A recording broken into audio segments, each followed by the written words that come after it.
Oh, we're live. We should Sure be. looks, yeah, it's live. We should be. It Yeah, says we're live. Mel is live now. Yeah. We are live. Let me hit that button. Let me hit that button.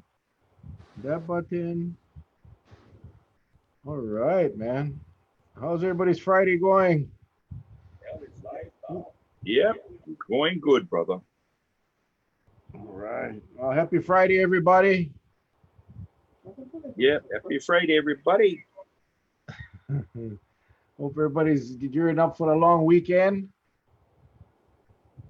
All right. Yeah, we got some people joining. Awesome. Awesome. Happy Memorial Day, guys, everybody. Happy Memorial Day weekend. I hope you guys had a good, safe, fun,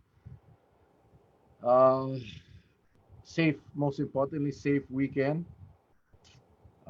Yep. We got to remember what is Memorial Day. It's not just a 3-day holiday, guys. It's a special day for us to remember those that gave it all. All of those soldiers and airmen and sailors and everyone out there that sacrificed their lives for our freedoms over the years, decades, and just wanted to send our prayers to all the families of those that gave it all. So hope everybody had a. Gail Naito says, "Tell Patsy thank you." All right. We got the news, Gail. Thank you very much. And I'm glad the girl is safe. And we got an interesting show tonight. We got two of our local born brothers or sons. We got Shaun Aguano and Dallas Correa. Dallas, head coach for Hawaii Pacific University's baseball team, and Shaun Aguano, assistant coach for Arizona State University football. Man, that's two of our local talents that went on to the next level, played at the next level, coaching at the next level, and helping a whole bunch of kids. So we're going to be bringing them on, and they're going to share with us a little bit about what's happening at that demographic with those college kids. What has COVID-19 done for our college campuses and our athletic program? So it'll be a fun show, Charlie. Yep. And I'm gonna bring in these guys right now. I see Shaun Aguano is here. Shaun, we'll bring in Shaun all the way from Arizona. Appreciate them. There he is. Look at him. He looks like. Is that your office or is that your home? We gotta unmute you, bro. You gotta unmute you. Unmute. Ask to unmute. There we go. Oh, got it. No, it's my home. Oh, look at that. Look at that. What's going on, brother Mel? Yeah, long time no see, my friend. Long time no I know. see. How's it, Charlie? Hey, how you doing, brother? How you doing? I'm doing good. I'm doing good. Good. We're waiting for brother Dallas. I don't know where he's at. He's the closest one, and yet he's trailing a little bit. How's that? Hey, thank you for joining us tonight, Coach, all the way from Arizona, man. It's what is that? 3 hours difference over there? Yeah, 10 o'clock. Oh well, sorry to. No, we good. We good. So, what part of Arizona do you reside in? What part of Arizona? Chandler. I love it there. Yeah, I went up there. I went to Prescott, and actually we're in Phoenix. I went up to Prescott, Chandler. I just love the weather. I just love the weather in Chandler. Yeah, it's awesome right now. It's gonna get hot though, but it's awesome. Well, when I first went there, I didn't know why everybody was like cockroaches running in the malls from store to store. Then when I realized all the cars had towels on the chairs, and I didn't know why. And that day was about 115. It was 115. Then I knew why. Oh, and look at this one. Look at this one. He comes with the HPU background. Oh, you see, Hey, how's it going? we bring these young guys on, these high-tech people that they can make all night. Look at my background. And look at Charlie. Look at my background. I get my closet with my mop and my broom behind me. How's it going, Dallas? Good to see you guys. Good. How's everybody doing? Good. Appreciate you guys jumping on tonight. And sharing, a lot of changes going on for everybody in all walks of life. And, we just went through a ton of, I guess, what do you call them? Hybrid graduations, high school graduations. These poor kids not able to fully enjoy that special moment of grabbing your diploma in front of friends and family. So, I mean, it's just a different time now as they are, deciding and getting ready to go on to the next level. So we thought, thanks to Correa, of course, suggesting that we invite some college coaches on. I said, yeah, that's a damn good idea. So that's how this all started. So I guess let's start off with sharing with the new norm, as everybody's calling it, the new norm. There's a new norm for everybody outside of school, the masks and the social distancing. What's happening with you guys? And Shaun, I'll start with you because you're on my lower left on the screen. I don't know what you guys look like on your screen, but what's happening in Arizona as it relates to the kids in school, in college? What's the changes that are happening right now? Well, we're still not allowed on campus, and we're waiting for the Pac-12 to announce when kids are allowed back on campus. And so most of our kids are back home. We got a few of them that are here in their apartments, but none of the coaches or the kids are allowed back on campus. So we're waiting for that time for them to give us the go ahead to get back on campus. Any idea of what when that might be? What's the status or what's the situation with the COVID-19 now in Arizona or in your area as it relates to the numbers of cases and so forth? I think it's around 16,000 cases and about 800 deaths. Arizona, just in the Phoenix area, metropolitan area, is probably about 8 million people. And so it has been very limited, but again, they're taking every precaution, especially at the collegiate level, and following all the rules with the Pac-12. And Dallas, how's it at HPU? Yeah, we're kind of still waiting on.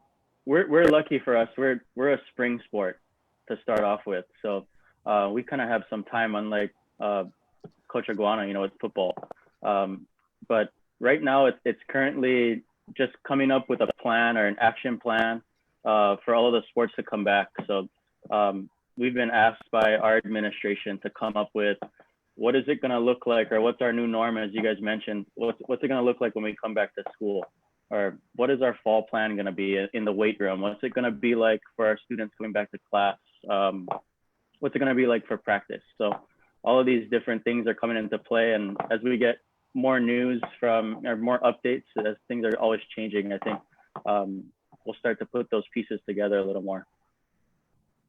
And I apologize, I jumped the gun. My God, I should have had you guys introduce yourselves a little bit, tell everybody who you are, because we know you guys, but there's about 1 million people watching right now that may not. So Dallas, why don't you start? Who are you, where you from, and how did you get to HPU?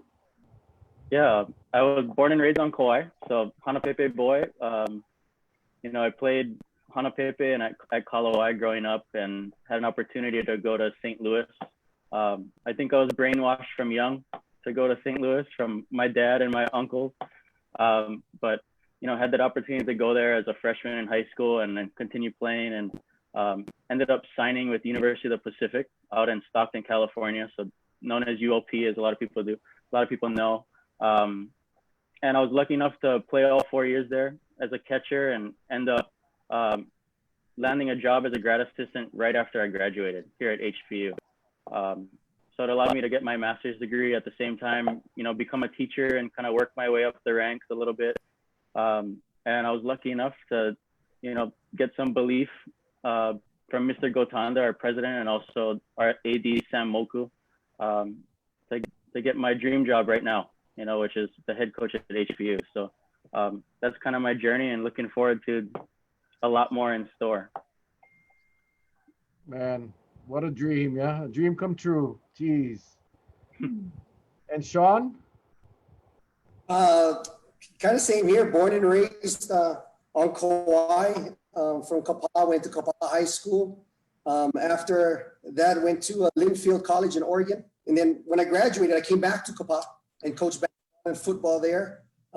Met my wife, and she was from the University of Illinois, and we moved to Arizona where her parents were, and been a high school coach for 17 years and 8 years as a head coach, and was very fortunate enough to work the Under Armour with Herm Edwards for 6 years. And so when he came to Arizona State, I guess my interview was those 6 years with him at the Under Armour game, because I coached under him, and he asked me to join the staff, and this is going to go on my second year, and I'm blessed because he's an incredible man.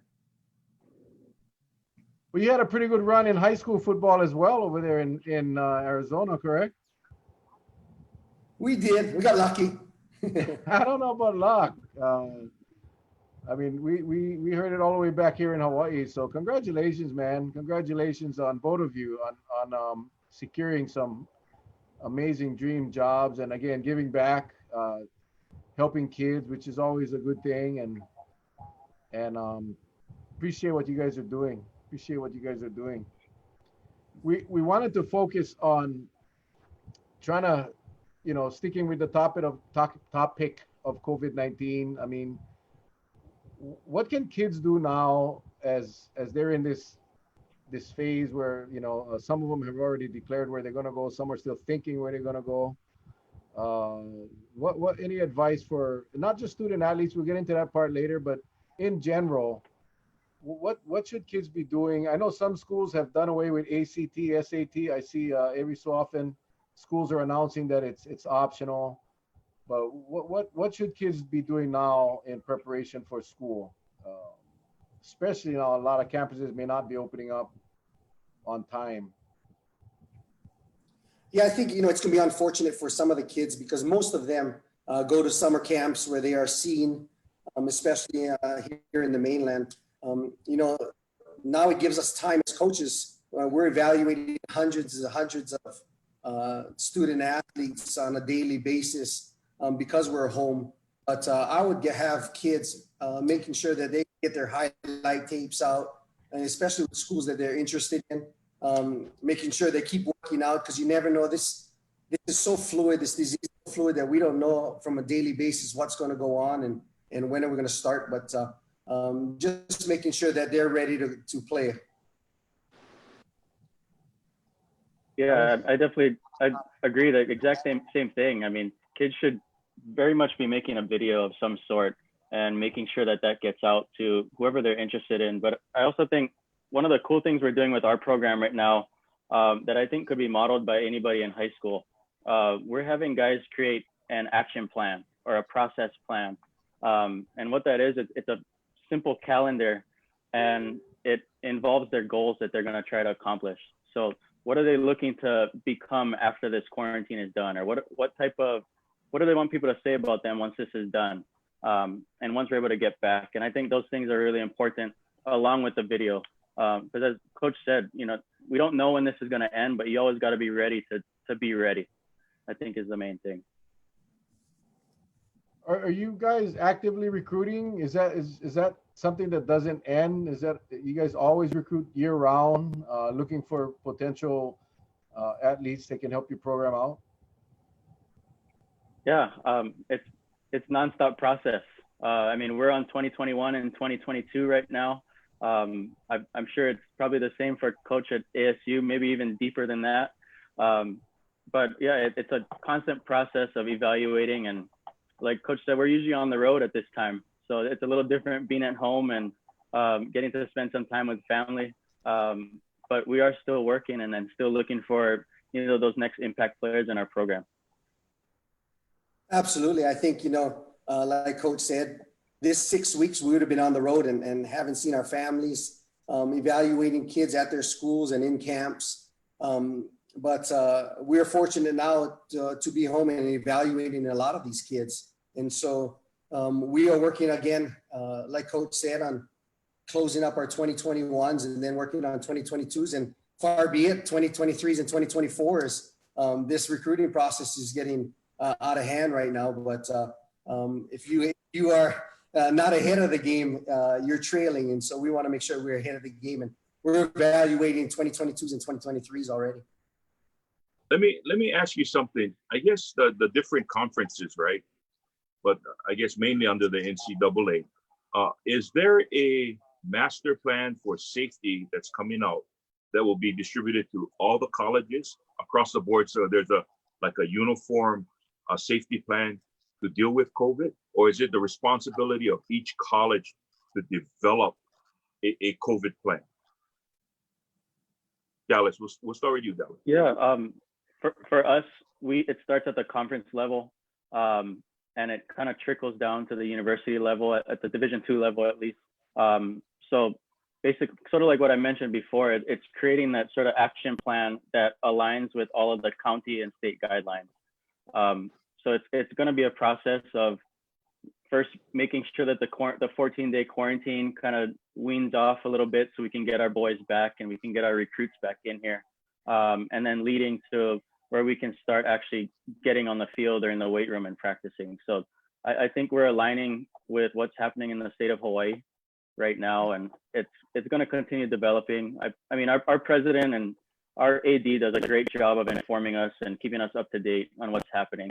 So I think it's just going to be a process, and it leaves us with that unknown a little bit of what's going to be. But you know, it's up to the universities and within your program to decide what's going to be going on. Shaun?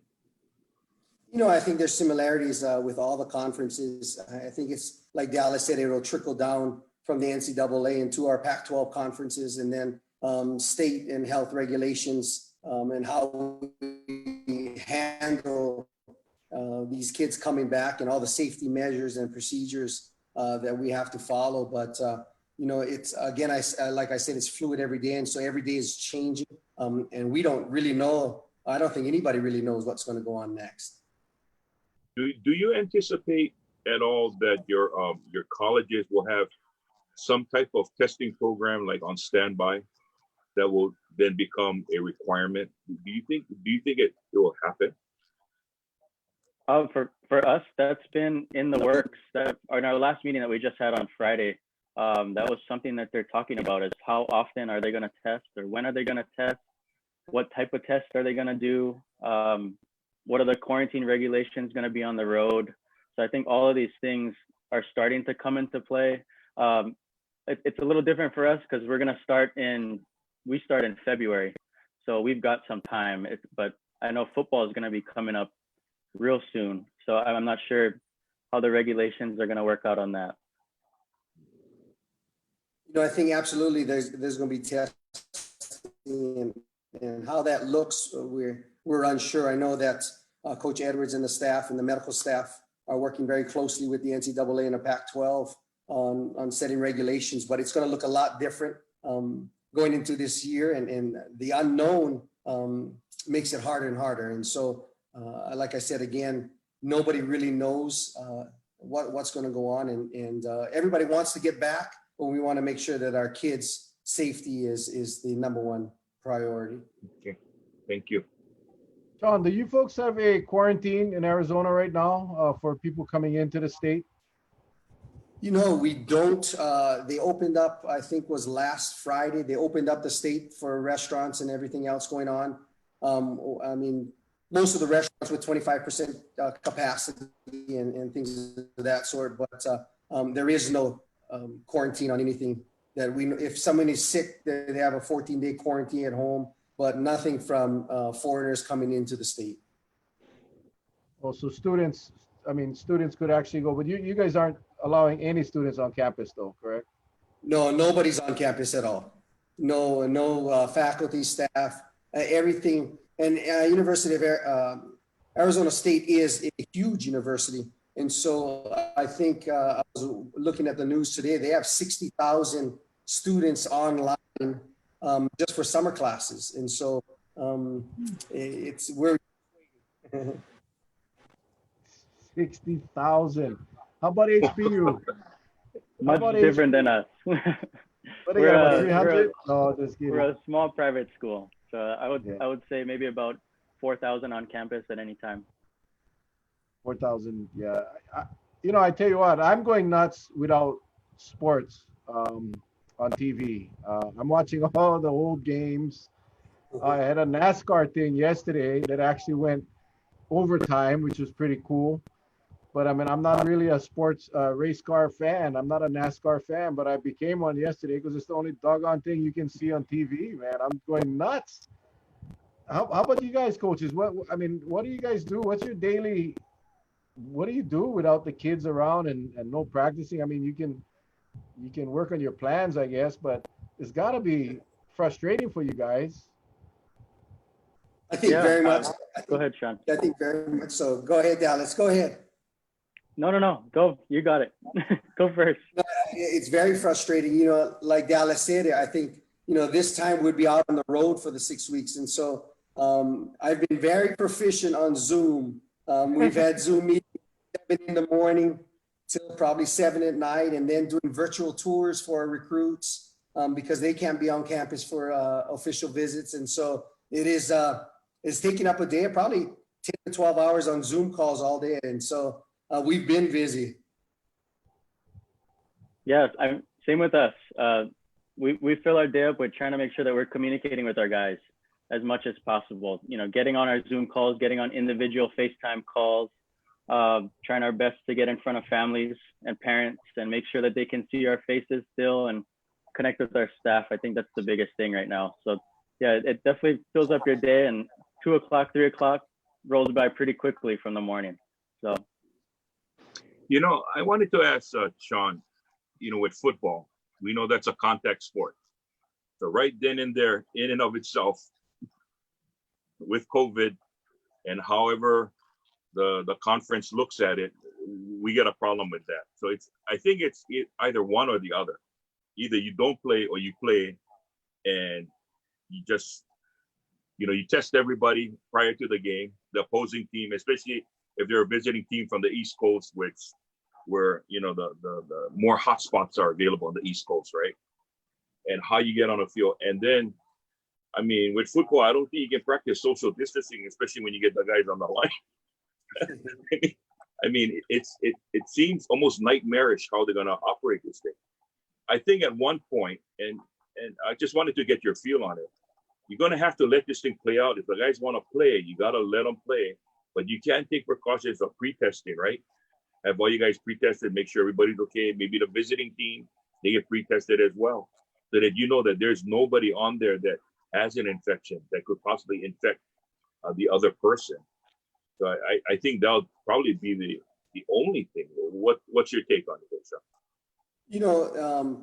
The precautions of course, of the testing prior to the game. However, you never know if somebody is actually infected, and if somebody is, is that person in contact with that person? Are they suspended or in quarantine? Is the whole team's in quarantine? So I think there's a lot of unanswered questions of what's going on. So it gets way deep, and I think nobody knows when those circumstances are going to play out. We're going to have, if teams are going to be missing games because of that. So there's so many unanswered questions until this whole thing plays out. And I think football is coming up right away, so they're going to be the tester of everything that plays into and football again carries a lot of the weight in regards to the monies in the athletic programs for all the other programs in the school, and so nightmarish. That might be the word that we need to use, it is, and we're worried about it as well. You anticipate anything on your side, Dallas, as far as the sports? Because with baseball, it might be a little different, right? It's individualized. I mean, when you're in a dugout, of course, you're with the team. But when you get up on deck, unless you make it to your bases, I mean, that's the only place of close contact. Other than that, it's pretty much separated, right? Yeah, and I think there's been some cool models that have come out lately as far as they're testing it in summer ball right now. So down in San Diego, they're actually going to test this social distancing model of playing baseball, which is, some kids in the dugout, some kids in the stands, some down in the bullpen area. Umpires, for instance, will be behind the mound and behind first base. They won't be right behind the catcher. they're trying to eliminate shaking hands, or even the usual exchange of lineup cards will be a thing of the past, I think. So I think they're going to experiment with that model and see how it runs in the summer. But again, we've got some time. So I think we're going to let this play out and see what we can do to see if we can still have our normal game that everybody knows. I wonder who is going to pull that first trigger. Which athletic director or which sports commissioner? Who's going to pull that first trigger to say, okay, we have decided to start the season? I mean, now you guys are dealing with kids, with students, not professional athletes. I think the professional sports will probably move ahead before college, but I don't know. I mean, that's a huge decision, knowing that, like you said, Shaun, one team, you could get one infected person in that team, not knowing he could be asymptomatic. They go in a locker room and then, the whole locker room gets infected. There's just so many things that you gotta think about. It's a tough decision. And then you mentioned about the financial component. Most universities that the football is their big draw. It's tough. People make fun of me because I'm a professional wrestling fan. I'm a WWE fan, and they haven't stopped, man. They never stop. They're still going. I know you guys watch. You just won't admit it, but they're still going. No, I don't watch. I don't watch it at all. Yeah, right, Charlie. Yeah. I mean, absolutely no social distancing. The only thing they did was no one's there to watch. There is absolutely zero people in the arenas, and they're going as if there were 20,000, 30,000 people. So I'm waiting to see the first COVID case come out of the WWE, because that's gonna mess it up for everybody. But can you imagine if you had to make that call? If you had to, you the one that's got to make a decision when you're ready to allow kids to come in contact with each other. It's bizarre. That's tough. I mean, Shaun, at what point, at some point, if you cannot do them, you cannot do them, then there goes another season. My gosh. Yeah, and hopefully that doesn't come to play. And, when you talk about what if a parent doesn't want to send a kid back? Yeah. And so that's a question that you have to ask yourself. This is crazy times, and we're all hoping for the best and getting back on the field as quick as possible. But again, all those unanswered questions, dealing from the parents and the safety of the kids and to the universities, and then it's going to be tough for everybody.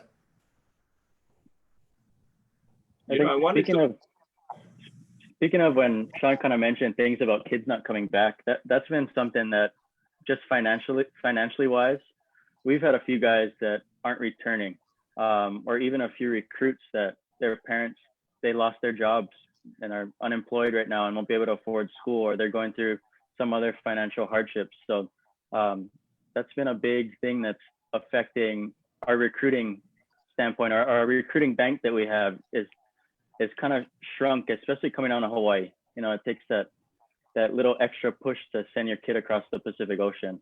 So that's kind of one of the biggest things that's been hitting us too. Oh. Okay, I want to jump to a question from one of the viewers. As a kid is looking at potentially going to college and playing ball, regardless of the sport, how much of a role does their social media activity play? We see a little, not a little, we see a lot of knuckleheads on social media of all ages, not just kids. Is that something that the schools look at when you're applying for a school? Dallas, you can go first. I see you nodding your head. Yeah, that's definitely one of the biggest things that I look at, and I ask our staff to look at. That's probably one of the first things we go and search up is their Twitter and their Instagram or Facebook account, and see what's going on, because you can tell a lot about somebody's character just based off of what they're posting or based off of what they're including on their stories or anything like that. One of the quotes we use in our program is, everything matters because everything communicates. So everything matters, everything communicates, meaning everything that you post, everything that you show to the public, or even everything that your parents are showing to the public on their Facebook or on their Instagram, you know, that communicates the type of family that this kid is coming from and the type of character that's going to come into our program. So yeah, that's huge. And, you know, and we have the capabilities of looking at all of their social media. And so we have guys that pull it up on a daily basis and to see exactly what, like Dallas said, the family that they're coming from. And so just a word of a thought is make sure before you press send, because that could be a disastrous complication for you if you do. Well, I guess, you know, Mel, now I know why people don't take me seriously, because all I do is post jokes all day on Facebook. So they think I want jokes the most of the time. You know, I had this question come in from one of the viewers.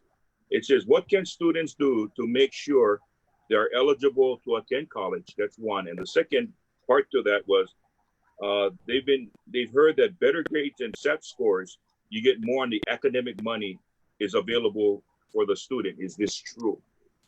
Shaun, you want to tackle that first? You know, I think we're a little different because if a student athlete qualifies for NCAA, ours are full ride scholarships. And so if they qualify, they get a full ride scholarship. And so it's not partial or broken up. And so I think it's a little bit different from the other conferences. So they just need to make sure that they're in the NCAA clearinghouse and they pass all of their classes, their core classes, and take their SATs. And then we're able to work on a lot of times where the SAT or ACT and grade point averages come into effect when we are looking at kids is what type of kid are they when we're comparing them to other kids within that position. But we're a little bit different because all of our academic monies are within that full ride scholarship. Wow. So ASU doesn't grant any partials. If you get a scholarship with Arizona State, it's a full ride. Correct. Wow. That may change though after this. After you never know.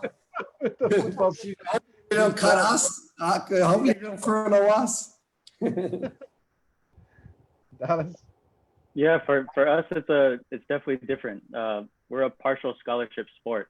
We only have 9 total scholarships to our roster of 35 at the Division II level. So we've got to be able to break that up as many ways as possible to get the type of players that we want in our program. So, you know, what we do is we're able to stack money at HPU, meaning that we can stack somebody's academic money along with their financial aid or FAFSA money, along with their athletic aid. So if, for instance, a student gets a 4.0, they might be in the range of getting about 50% of their tuition already paid for through merit aid, which could be a big chunk of money. And it also saves a lot of money on my aspect of trying to make sure that we're balancing our budget.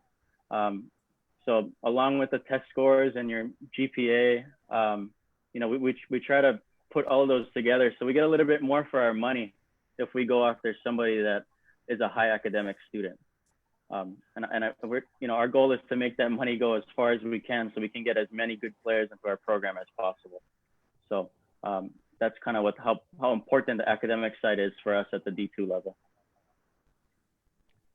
Charlie might want to apply for HPU. Charlie can play ball. Charlie is an amazing baseball player, Charles. I mean, if you haven't, I mean, I'll send you the video, Dallas. I'll send you Charlie's recruitment video.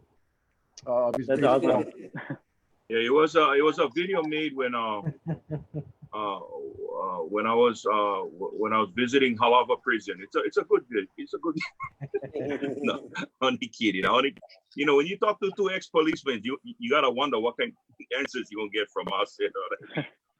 No, but you know, I'm proud of my grandson, and I want to give a shout out to the Crusaders.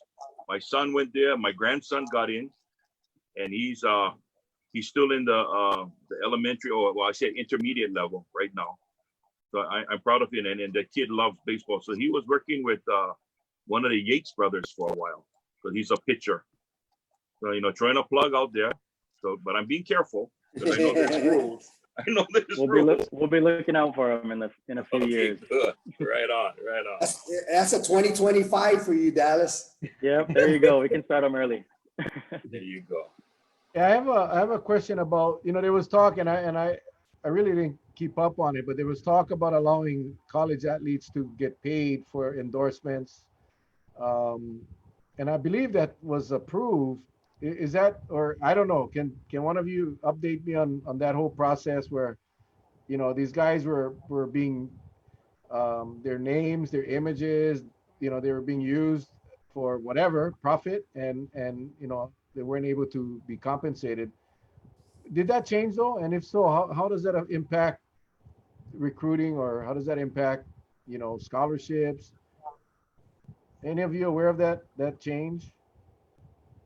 I think that likeness program is going to go in the 21-22 season. I would rather not comment on that because I have my personal views on those, but I think it goes into effect next year. It goes into effect, meaning that these college athletes will be able to be compensated.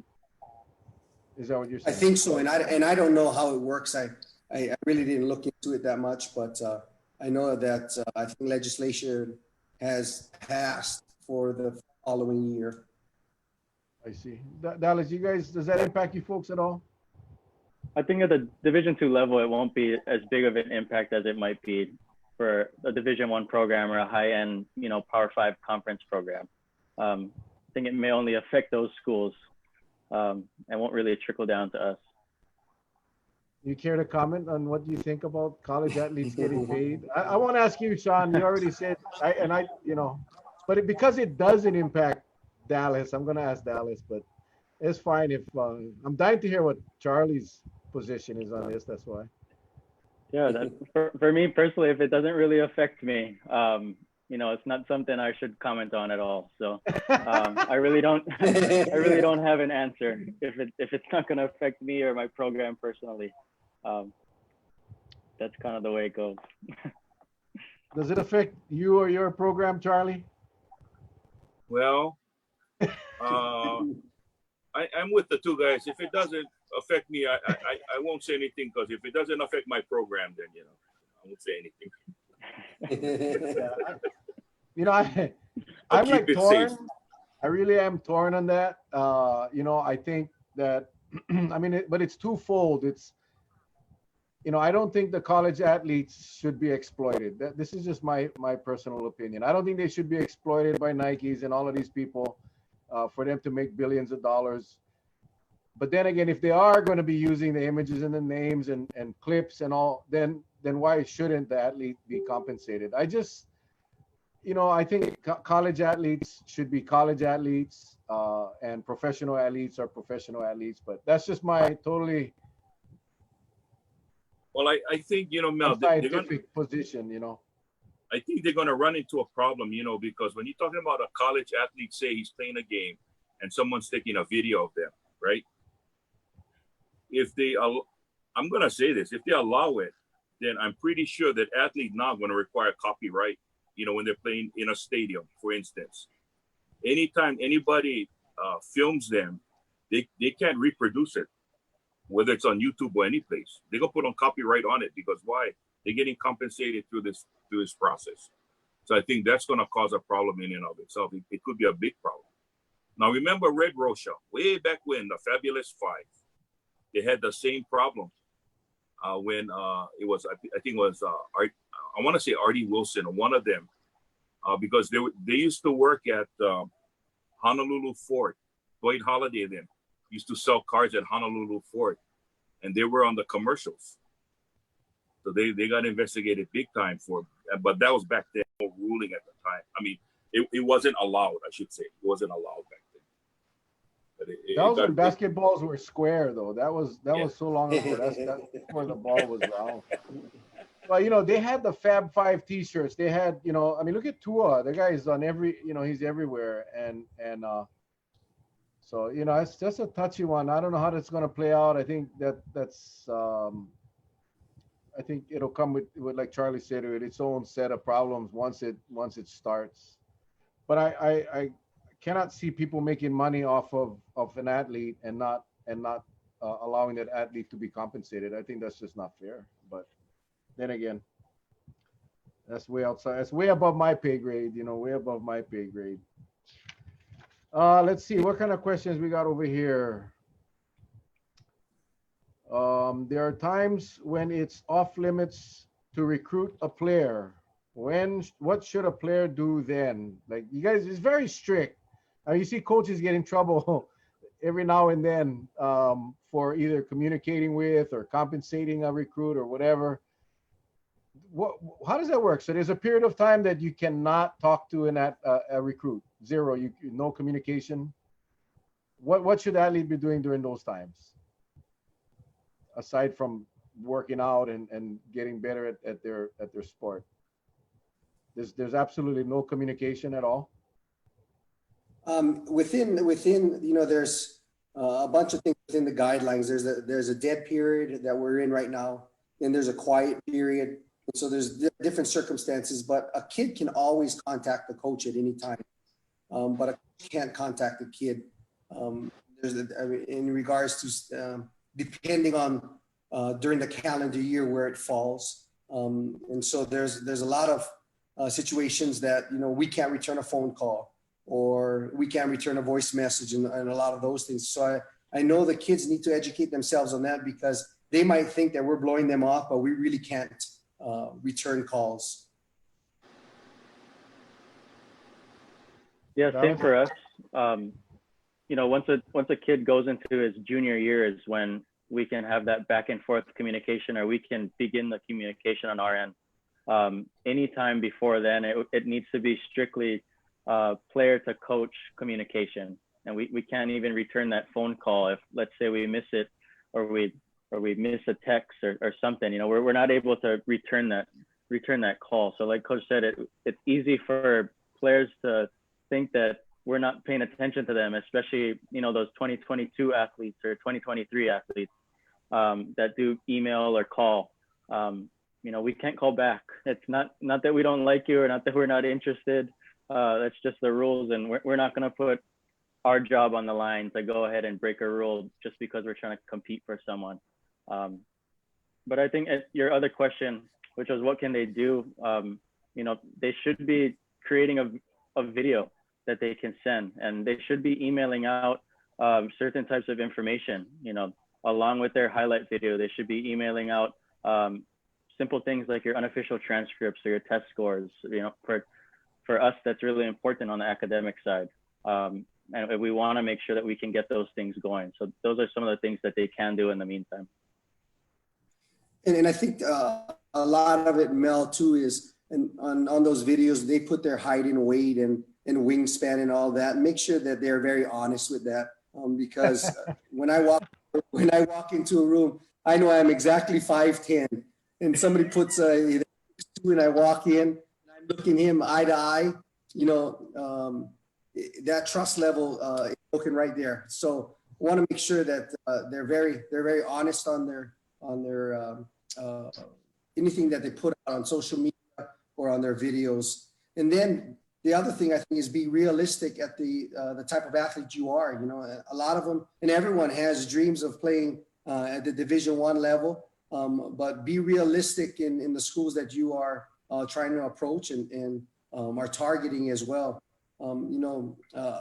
Me being a parent of 4 as well, I'm very biased with my kids, but at some time they have to be realistic in what type of program that they can play for.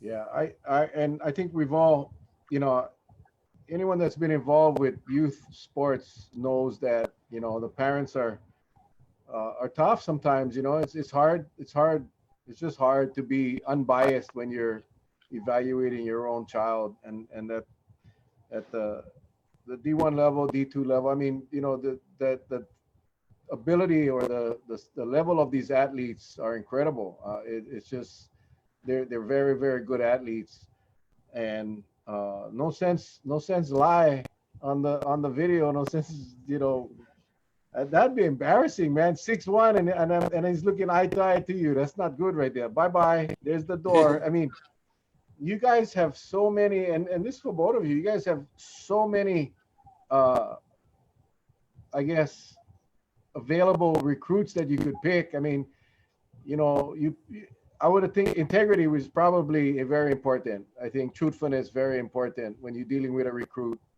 I would, is that the truth? I mean, is that if someone came, if that guy came up and lied all over his tape, and I don't care if he was a good athlete, I don't care if he was a good athlete, but if he came up there and he lied on his tape or he misstated some facts, what's your chances of keeping him? Yeah, for us, I mean, we look at body tools and makeup, you know, and that makeup key is what you're talking about. It's the character side of things. So if somebody's gonna go ahead and lie to you on a video or you know, be really untruthful on what they're doing, we don't want that in our program, because once they come and step into our program, they're our responsibility, and they're a reflection of you as the coach who recruited them, but also a reflection of your university.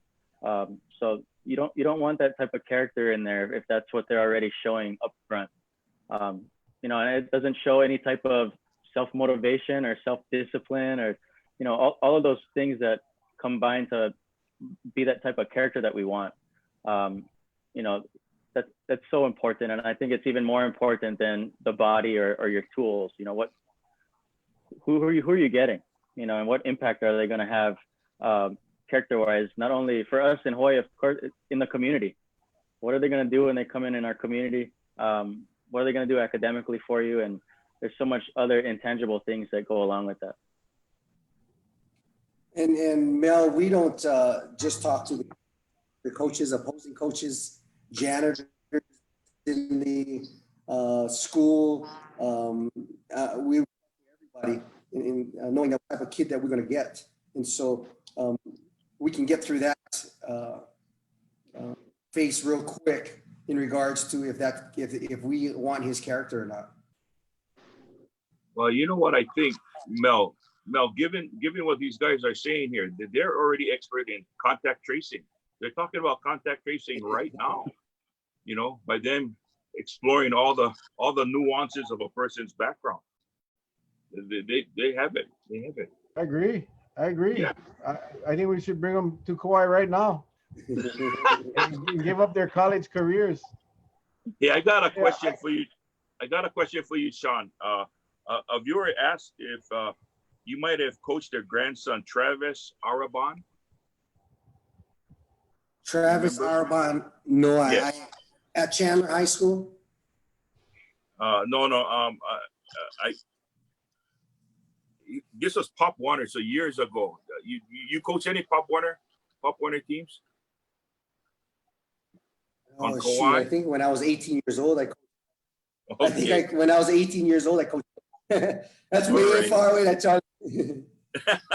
Actually, I coached Travis. Believe it or not, I coached Travis in Lihui. He was one of our players. He's an amazing player. Okay.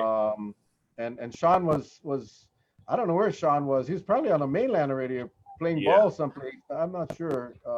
It was a long time ago. Travis he's an adult now. Yeah. You know, maybe Corey no, he didn't. Corey was coaching Koloa, so Shaun it was in Lihui. I remember Travis really, really well. He's a good kid. Good kid. Let me ask the coaches, you know, again, because we're looking at the safety of the students. And I know Arizona is a very large campus, and HBU is a smaller campus. But on your respective campuses, are you folks prepared for any kind of outbreak should it happen? I mean, do you have the medical knowledge or like a team standing by that? Because this I know this is all new to everybody, but I think, you know, like even the schools now, and we're very fortunate because on Wednesday we're going to bring in a superintendent. You know, we're going to bring in Bill Arakaki on the air to kind of talk about the schools and what's going to be the new norm. You know, most places has a health room, right? In your intermediate and elementary, and even your high schools. But now, when you're talking about a large campus with so many thousands of individuals, do you folks have that health aid capability to respond to something right away? Shaun? You know, I think we do have the medical capability. You know, we're partnered with the Mayo Clinic as well. Oh, okay. But you know, because I'm so unattached from the school right now, I really don't know what's going on in regards, because we haven't been on campus in regards to the safety measures or if there's a second outbreak or things like that. So, but I know that we do have the capability of that. Okay. Dallas? You know, HPU and President Gotanda and our AD have been working really hard at making sure that when the kids come back, it's going to be coming back to a safe atmosphere, and more so in the dorms, I think is what they're really focused on, and making sure that there's an area in case somebody gets sick. They're, you know, our ADs presented us with some items of, even in admissions or in the registrar, they're going to be putting up those plexiglass, sort of like what you guys see at stores now. They're going to be putting those in and making sure that social distancing is in place. So, I mean, I'm definitely really confident with them. They're abiding by all the safety regulations and making sure that we're going to have, you know, a normal fall, as normal as we can, is their goal. And I think they're working hard to make sure that all of that is in place. Okay, good. I got a question here from a viewer, and it says, we have a son that just graduated from Kahuku High School and played football. He graduated magna cum laude, and he will be serving a church mission. Does he have any chance of being considered upon his return at any level other than LDS universities? I think absolutely. You know, there's a lot of LDS churchgoers here in the Arizona area. I know it's more prevalent in the Utah schools. If he is a good player and shows the capability of being a productive player at the Pac-12 level or at the Division I level, then somebody will definitely take a look at him. And I would guess, Dallas, that's the same for you, right? I mean, you guys don't have an age limit, right? Yeah, there's no age limit. It just has that, you know, your clock starts when you begin playing. So you have 5 years basically to go ahead and play 4. Right. So I mean, it doesn't matter how old you are. If you went on a mission of 2 years, you came back, you're 20, 21 years old, you could still play. You can still play at the Division I, Division II level, correct? Yeah, Right. BYU is a great example of that. With a lot of their players. Kids come back. They're all old. They all got full beards. They look like you know, look like uncles, man, and they play football. I'm so impressed with that. You know, when I watch football and I see, and it's usually with BYU, but it could be with other schools, and they're old. You know, they're old. They're you know, to be playing football, they're old, but you know, they never stopped training. They never stopped working out, regardless of wherever they went. They focused on, you know, on keeping fit. And that's tough to do when you're, you know, when life gets in the way. So I really admire those older guys that are playing with the young kids and showing them up. Mel, I'm going to share a little quick story with you. And this, giving a shout out to, I went to Kamehameha, but I giving a shout out to the Lower Kamehameha campus known as Farrington. Preseason, when we play those guys, you know how you're at the end of the game, your girlfriend come out, she bring you juice and all that kind, right? I remember when I played one game, the guy I played against, I was playing a defensive end, he was playing tackle. That bugger had on full beard, he was missing one eye. At the end of the game, he holding his keys, and get 3 other kids standing by him. So I told the coach, hey coach, we're still playing against mans over here. This is not kids. We played against adults, coach. No wonder we got cracks. Oh boy. Why is it those guys out there, they get the beards like that? Look, this is 2 months and I still not can grow a real beard. And those kids out at Kahuku, Farrington, those guys are mans. Like, you know, they look 30 years old. Sometimes I wonder, are they 30 years old? The way they play, they're tough. I have a question here for Shaun. Coach Agu, did the Sun Devils recruit any of your Chandler players since you moved to ASU? You know, I was fortunate. I had one of my Chandler kids got picked up in the first round with the New England Patriots and the Kill Harry kid. And so that was just last year. We haven't picked up somebody right now. No, they're a loaded team, but we haven't so far. Wow. All right. I got another question for Shaun real quickly. This is coming from a gentleman. I cannot read his first name, but the last name is Correa. He said, tell Shaun, we heard his brother Tyson is giving away chili pepper water to all the viewers. Yeah, going sauce. He giving away free chili pepper water and shrimp. Right on. Right on. I know we can find him. Okay. There went the last pallet. I cannot find that comment there. You making that up? Oh no, there it is. There it is. There it is. Yep. That, you know, like say his first name. You think they figured it out? Well, it rhymes with smirk.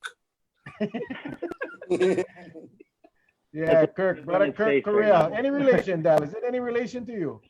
I think so. The city is radio. Don't be a, oh yeah. Doodle boy. That was Kirk's creation. Yep. That was Kirk's creation. You know, he's, what an amazing guy. Booger scratching his head right now. Poor Booger. Is Booger even on? I don't think so. But yeah, because you know why? Believe it or not, by the end of this next a few days, we'll have probably 1,500, 2,000 views on this show. So that's a hell of a lot of sauce and shrimp. Oh yeah. Oh, Booger is on. Okay, Booger He is got to work on. overtime.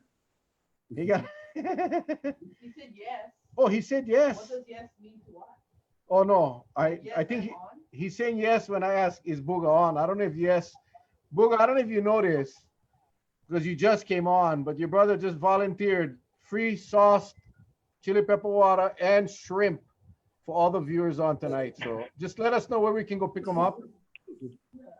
Let us know where we can go pick them up. No comment.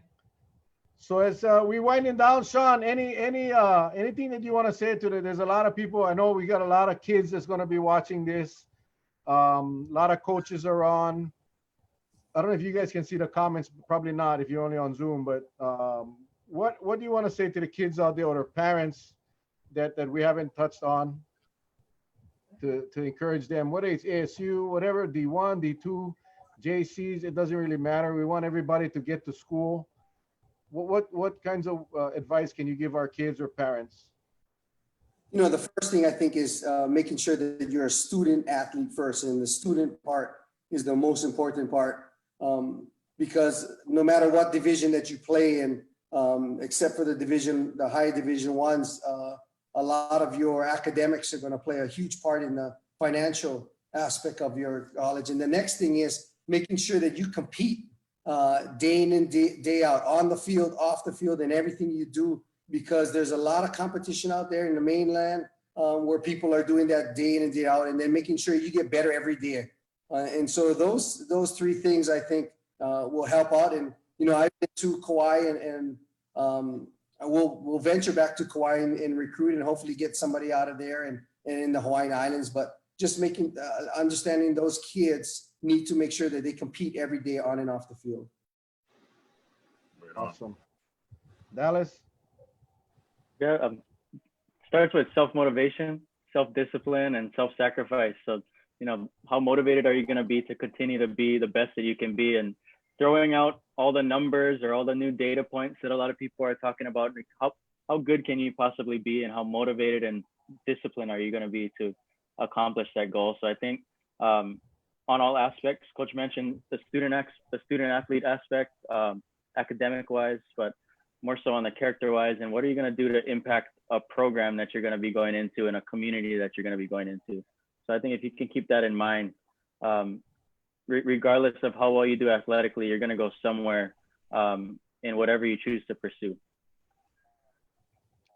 Well, as they say, you can always teach the sport. You cannot teach character, man. You either got it or you don't. So I did want to, Tyson just said that Booger said that you can pick up the shrimp and the sauce mix, the chili pepper water anytime or at any Big Safe or Times. Just make sure you take them to the cashier and pay for them before you leave. And then he said, Shaun gonna sponsor them all, so we gotta figure out how we're gonna get them to everybody. You guys, I don't like put you on the spot, but I did manage to get this a while ago. I actually don't even wear this hat because I treasure it. But the moment I get one ASU hat, I will wear it proudly, just like I'm wearing this HPU. I'll get it to Buga. Okay. Then he can bring them when he bring my sauce and my shrimp. Yeah. No, for real, you guys. Thank you guys so much. I mean, you appreciate what you guys do. I mean, it's so awesome to be able to do what you love to do as your job, as your career, and the amount of kids that you guys touch every single year. And I know you guys don't just coach for a college or university. You guys do a lot of stuff in the community. Both of you, I know you guys do. So we want to thank you guys from all of us here on Kauai and everywhere around. We really appreciate both of you and what you guys do. Keep up the good work. We'll be watching both of your programs. Hopefully we can get this season starting. I mean, you know, I just think that sports is so important. I think organized sports, college, pro, all of that stuff is so important for our kids, and we gotta somehow make this work. And I'm getting a little worried, but anyway, Charles, any closing comments, my friend? Well, you know, I am very honored to have been here in the presence of these two fine individuals, because, you know, we talk about nowadays, everything is about role models, being a really good role model. So I want to thank you both, especially, you know, when it comes to sports. You know, back in the day, the sports was always that ticket to go into college, but now, you know, it also takes brains, and it also takes the desire to want to learn. And you folks sure have shown that tonight in our discussion. So I do want to say thanks. And to Dallas, I don't know, I think I remembered you. I played at a wedding at Waimea Falls Park with myself and John Mahi. Was that your family? It was my cousin. Yeah, that was Jesse Correa. Yeah, he got married, and we really had, and you know the funny thing about it, the sound man is my classmate from Kamehameha, and his daughter was the wedding coordinator. So I just like to send a shout out to your side of the family as well. But you know, for the most part, viewers, we got two fine individuals, and I'm so grateful to Mel for bringing them on, because, you know, honestly, I didn't know what to talk about, but yet I'm glad you folks addressed the COVID issue, because that seems to be a hot button topic, even with our schools. How safe will the schools be? And I think for Arizona and HPU, you said it all, it'll be pretty darn safe. So I don't think we have that much to worry about. So that's all that matters to me right now. Thank you very much. Mel? Shaun, Thank you. I gotta ask you, Shaun, right behind your right shoulder, whatever, I don't know if it's reversed or not, but there is a kukui nut lei that is purple and yellow. Oh, is that in Arizona? Is that in Arizona State or Koloa? Yeah. So one of the Hawaiians that lives in Arizona gave me that prior to a football game against USC. Oh, right on. That caught my eye. Well, you know, normally Charlie and I, we do a flattening the curve song, but you know, when we get somebody from the mainland that has been away for a while, and you know, I'm gonna ask Charlie. He don't know this, but I'm gonna ask Charlie to sing a nice Hawaiian song, just to make you a little bit more homesick. I know. Dallas, you gotta bear with it, Dallas, because are you home or are you in Honolulu? Where are you? I'm in Honolulu. Okay, so it works for you too. You homesick? Go ahead, Charles. Very homesick. Very homesick. When you coming back, Shaun? When's your next last year I stayed on Kauai for 5 weeks. Beautiful Kauai. And I was planning to do that again, but I don't think this year. All right. Well, as we listen to the beautiful sounds of Charles Iona, calling to me. One day I'm gonna learn to sing. Beautiful Hawaii. beautiful Kauai. In the midst of her grotto, Mother Nature made her whole. And the falls of Wailua, where lovers often go. So I'll return to my isle across the sea. Beautiful Kauai, beautiful Kauai, beautiful Kauai, beautiful Kauai. All right, Awesome. everybody. Thank you for joining us tonight. We love you guys. God bless. You guys stay safe. We'll see you Thank guys you. tomorrow night, 7 o'clock. God bless the two of you. You guys take care. Aloha. Thank you, you. guys.